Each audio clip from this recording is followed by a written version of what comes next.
My involvement with the Crossroads of Empires project is to look at ways that we might develop Sant'Ambrogio as a site that can support tourism and visitors not only from within the local area, from Montecorvino and Giuffoni, but also how we might attract international visitors, particularly those that might have chosen to holiday in the Salerno or the Amalfi areas. I think this project is quite important for this region especially because it will help us to understand the early medieval and medieval phases of a landscape that has been very poorly studied in this phase. I'm extremely interested in exploring ways that we might bridge the gap between the research that is conducted within university faculties and the kinds of information which is disseminated to visitors both through web exhibitions but also public open days.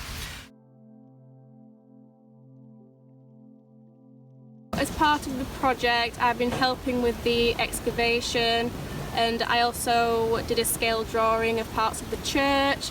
We've been visiting some really interesting sites, some early medieval churches. Excavating is difficult, but it's very technical. There's a lot of things that happen behind the scenes. Well, everything has to be accounted for, everything has to be checked. But in a way, that's really interesting because it shows that it's not just people, wandering around thinking, oh, I'll just dig here. They actually use the research that they've gone, that's already been done, use their own research.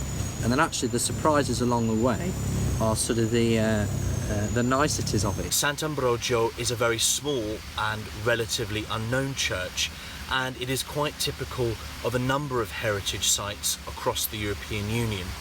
And by looking at ways that we might link this church up to a number of EU initiatives, I'm extremely interested in exploring ways that we might work up Sant'Ambrogio as a heritage site which is not only accessible but also sustainable on a long-term basis.